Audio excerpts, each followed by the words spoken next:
A country doctor.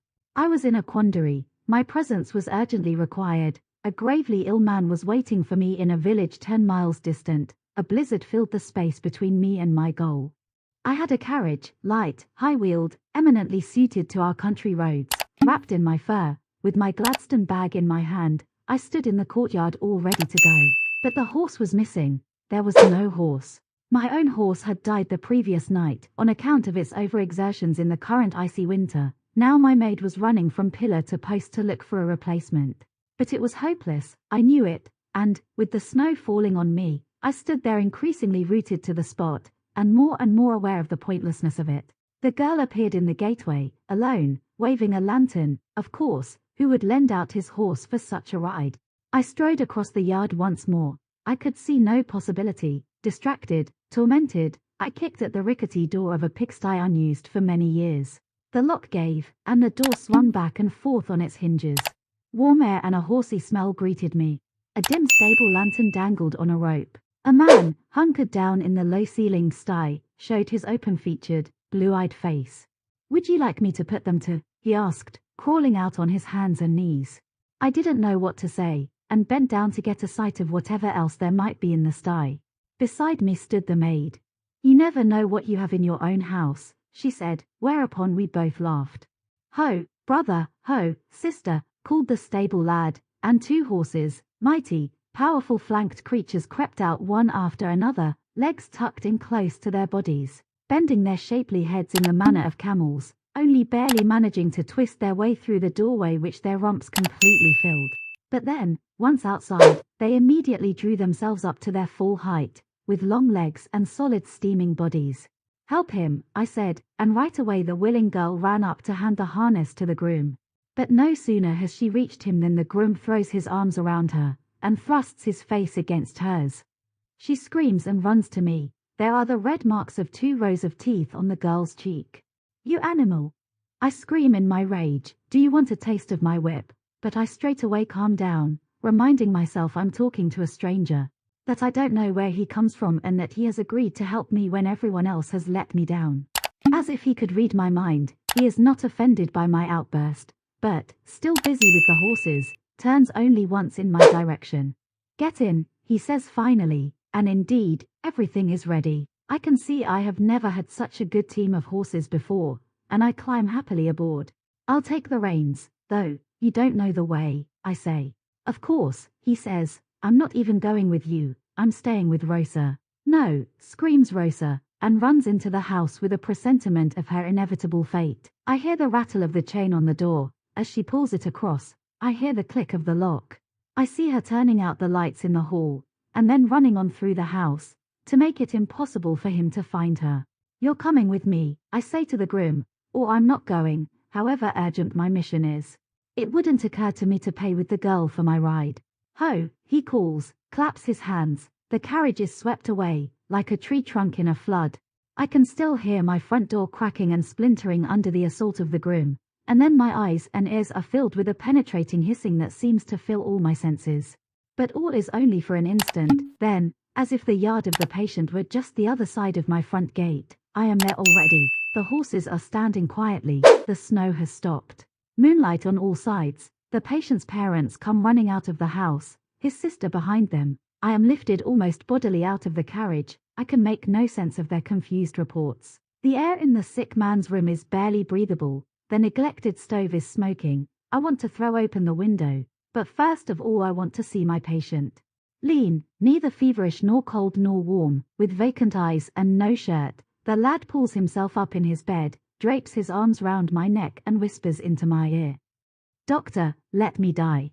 I turn round. No one else heard him. His parents are standing there hunched forward, silently awaiting my verdict. His sister has brought in a chair for me on which to set down my bag. I open it and survey my instruments. The lad is still gesturing in my direction from his bed to remind me of his plea. I pick up a pair of pincers, check them in the candlelight, and set them down again.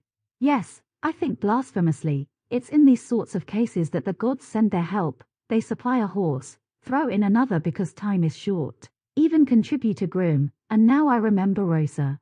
What shall I do? How can I rescue her? How can I pull her out from under that groom? 10 miles away, and with ungovernable horses pulling my carriage. Those horses, apropos, that seem now to have loosened their traces, are nudging open the window from outside, don't ask me how, pushing their heads through the opening, and, unimpressed by the screams of the family, are contemplating the patient. I'll go back right away, I think, as if the horses were summoning me to return, but I allow the sister, who must think I've got heat stroke, to help me off with my fur coat. A glass of rum is poured for me, the old man pats me on the back, the offering of his treasure entitling him to such a familiarity. I shake my head, I feel sick in the narrow confines of the old man's thoughts, that is the only reason I turn down the drink. The mother stands by the bed waving me to her. I follow, and while one of the horses is whinnying loudly somewhere under the ceiling, I lay my head against the chest of the boy, who shivers from the touch of my wet beard. I am confirmed in what I thought already. The boy is perfectly healthy, his circulation a little sluggish, plied with coffee by his anxious mother, but basically healthy and needing nothing more than a good kick to get him out of bed. I am employed by the parish, and do my duty to the point where it is almost too much for one man. Though badly paid, I am generous and helpful to the poor. I should like to see Rosa provided for, and then the boy may have his way as far as I'm concerned, and I shall be ready to die as well. What am I doing in this endless winter? My horse has died, and there is no one in the village prepared to lend me his. I have to extricate my new team from a pigsty. If there hadn't happened to be horses in it, I should have had to make do with pigs, I suppose. That's the way of it, and I nod to the family. They don't know anything about it, and, if they did, they wouldn't believe it. Filling prescriptions is easy, but getting on with people is much harder. Well, my visit here is about over. Once again I've been called out for nothing. I'm used to that. The whole parish uses my night bell to torture me with. But the fact that this time I had to sacrifice Rosa as well, that lovely girl who has been living for years in my own house, most of the time stupidly overlooked by me, that loss is simply too great.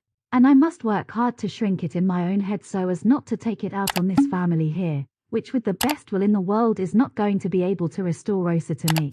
But when I close my bag and wave for my fur coat, the family is assembled, the father sniffing at the rum glass in his hand, the mother, presumably disappointed in me. But what do these people expect, biting her lips and sobbing, and the sister waving around a blood-soaked handkerchief? I am somehow ready to admit under the circumstances that the boy may after all be ill. I go over to him, he smiles at me, as though I were bringing him some beef tea, oh dear, and then both the horses start whinnying. I suppose the noise has been called for from above somewhere, to make the inspection of the patient easier, and now I find, the boy is sick. In his right flank, at around hip height, he has a fresh wound as big as my hand. Pink, in many shades, a deep carmine at the center, lightening towards the periphery, with a soft granular texture, the bleeding at irregular points, and the whole thing as gapingly obvious as a mine shaft. From a distance, at any rate. Closer to, there's a further complication. Who could take in such a thing without whistling softly? Worms, the length and thickness of my little finger, roseate and also coated with blood, are writhing against the inside of the wound, with little whiteheads, and many little legs. Poor boy, it's not going to be possible to help you. I have found your great wound, that flower in your side is going to finish you. The family are happy, they watch me going about my job. The sister tells the mother tells the father tells some of the visitors who are tiptoeing in through the door in the bright moonlight, arms extended for balance. Will you save me? The boy whimpers, dazzled by the life in his wound. That's the way people are in this parish. Always demanding the impossible from their doctor. They have lost their old faith. The priest sits around at home, ripping up his altar garments one after another, but the doctor is expected to perform miracles with his delicate surgeon's fingers. Well, whatever. I never put myself forward. If you use me for your sacred purposes, I'll see what I can do. What better thing is there for me, old country doctor that I am, robbed of my maid? And here they come, the family and the village elders, and they start to undress me. A school choir with the teacher at the front stands outside the house and sings to an extremely plain melody the words, "Undress him, and he will heal you. If he doesn't heal you, kill him. He's just a doctor, a doctor."